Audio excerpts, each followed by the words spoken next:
Sa mga ka-money magnet, ang nakikita nyo sa iyong harapan ay ang mga pangpaswerteng malakas humatak ng pera sa buhay mo. Pwede itong gawing pangpaswerte sa loto o sugal, pwede rin sa negosyo, pwedeng pang-attract ng kaswertihan pagdating sa mga bagay-bagay na ninanais nyo, halimbawa na lang ay promotion sa trabaho. Kung ikaw naman ay nagnanais ng protection dahil maraming sakitin sa paligid mo, isa rin tong mga pangpaswerte na to na makakatulong sa iyo. Ang lahat ng ito ay package na po ninyong makukuha at sabay-sabay ninyong magagampanan ang mga kaswertihan sa buhay nyo nang hindi kayo nahihirapan sapagkat tutulungan kayo ng Piyaw Black Obsidian na siyang sisip-sip ng kamalasan at money catcher po yan. Money catcher which means abundance ang ibibigay sa iyong buhay. At kapag ang abundance ay nasa iyong tahanan, siksik-liglig at nag-uumapaw ang swerteng ibibigay nito sa iyong buhay. Kaya naman kapag meron kang Black Obsidian, nasisigurado ko sa iyo na ang Black Obsidian na to ay tutulong sa iyo para ma-attract mo ang swerte sa buhay mo. Palagi po siyang nagka-catch ng swerte. Palagi yung eagerness mong kumita ng pera ay mapapasayo kapag suot mo ang Black Obsidian na to. Kapag sinuot mo ang Black Obsidian, sa left hand mo po isusuot to. At kinakailangan ang mukha po ng piyaw ay nandito nakaharap sa left side din po. Huwag mo po itong babasain para hindi po matanggal ang kamalasan. Kung ikaw naman po ay hindi sinasadyang nabasa o natama ng tubig ang piyaw, punasan mo lamang po at pasinagan sa sinag ng araw. Ang piyaw na to ay nagdudulot ng kaswertehan pagdating sa negosyo. Kapag suot mo to, ang negosyo mo ay talaga namang magbo-boom at lalaki ang kita mo. Dodoble. At para bagang wala kang tigil sa kakatrabaho dahil ina-attract mo ang pera at yan naman ay darating sa buhay mo habang suot-suot mo ang money catcher na to. Kapag meron kang suot na Piyaw Black Obsidian, hindi lang sa negosyo swerte ang bracelet na to. Ang Piyaw Black Obsidian ay uma-attract din ng promotion sa buhay mo. Kung nagnanais kang magtagumpay sa trabaho o sa anumang karera ng buhay na iyong ginagawa, ang Black Obsidian na to ay magdudulot din ng magandang resulta sa buhay mo. Magbibigay ito ng siksik-liglig at nag-uumapaw na swerte. Sasabayan po ba natin yan ng red string na to? Ang red string na to ay katumbas din ng swerteng ibinibigay ng Piyaw Black Obsidian. Huwag mo rin itong babasain. Kapag maliligo ka ay huhubarin. Swerte rin po ito sa pag-ibig, sa negosyo, sa karir. At kapag ito ay suot mo, poproteksyonan ka po nito sa lahat ng panganib o mga negatibong enerhiyang nasa kapaligiran mo. At kapag naman naputol ang Black Obsidian o kaya naman ang red string na to, ang ibig sabihin lamang po nito ay may matinding mga kamalasan na dapat ay mangyayari sa inyo at hindi na nangyari gawa ng ang red string ang sumapo nito o kaya naman ang Black Obsidian kung may suot ka nito at biglang naputol po yan. Ibig sabihin, ang mga kamalasan ay sinapo nila.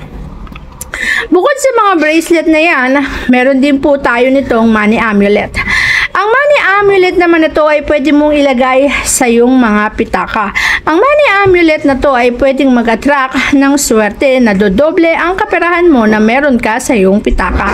Ilagay mo to sa pulang lalagyanan o kaya naman ay pulang box. Kasama na po ng pulang box na to ang ating money amulet. Kaya naman, kung meron kang pitaka na kulay pula, pwede mong ilagay. Kung walang pulang pitaka, pwede mong ilagay sa pulang pouch bago mo ilagay sa pitaka. Bulungan mo to ng iyong mga kahilingan at bawat kahilingan na bubulong mo sa money amulet na yan ay magkakaroon ng katuparan. At kapag hinimas mo to, ay siguraduhin mo lamang na ibulong din ang mga kahimlingan at huwag mong sasambitin o sasabihin ang salitang sana. Kasi ang katumbas ng salitang sana ay hindi mo po kayo sigurado sa hinihiling o nananais yung bagay.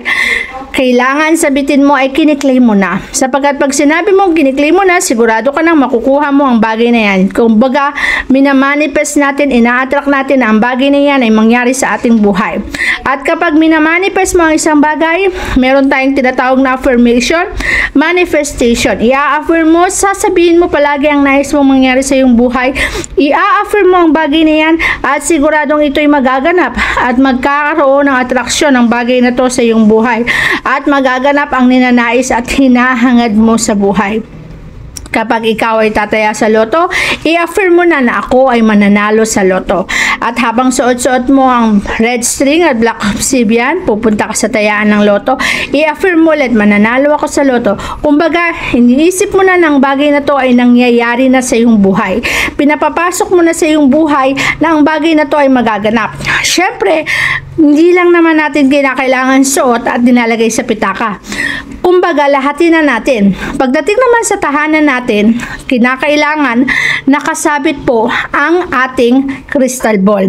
Kasi, etong crystal ball naman na to ay sisip-sip lahat ng negatibong enerhiya na meron sa ating tahanan. Kapag meron kang crystal ball, sisip-sipin ito lahat ng kamalasan. Makakaiwas ka sa pagkakasakit, makakaiwas ka sa sobrang dami ng mga problema. Kasi alam mo naman, ang mga negatibong enerhiya sa tahanan natin, nagiging stagnant po yan. So, ibig sabihin, dumadami po sila kung hindi po natin aalisin. At habang dumadami ang mga negatibong enerhiya na yan, dumadami po ang ating mga problema sa buhay. At habang dumadami ang mga problema na yan, nagkakaroon ng pagkakasakit, pagkawala ng pera, pagkaubos ng kaperahan sa ating buhay. Ayaw naman natin mangyari ang mga bagay na yan, kaya't hanggat may iwasan, ay iwasan na po natin. Magsabit lamang tayo ng crystal ball sa ating mga pintuan para sa ganon, ang crystal ball na yan ang sisip-sip ng lahat ng kamalasan na meron sa iyong tahanan upang sa ganon ay hindi na manatili ang mga negatibong enerhiya sa iyong bahay at ang manatili lamang ay kaswertihan.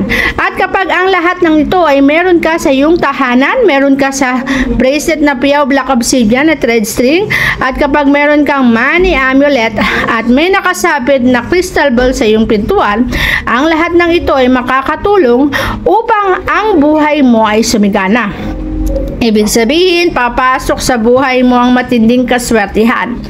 Ang papasok lamang sa buhay mo ay positibong enerhiya. Makakaiwas ka sa kamalasan, makakaiwas ka sa problemang dulot ng mga bagay-bagay na nagsakop ng mga negatibong enerhiya. Kapag meron ka nito, maiiwasan mo ang samut-saring problema. Ang papasok lamang sa tahanan mo ay siksik-liglig at nag-uumapaw na blessing. Ang papasok sa tahanan mo ay napakagandang resulta. Kaya huwag ka magpapawala ng mga ito kung gusto mo mabago ang takbo ng iyong pamumuhay at nang sa ganon itong 2024 mo ay makapagbigay sa iyo ng siksik-liglig at nag-uumapaw na kaswertihan na hindi mo pagsisisihan. Yun lamang po. Thank you very much sa inyo. Don't forget to like and subscribe. Thank you!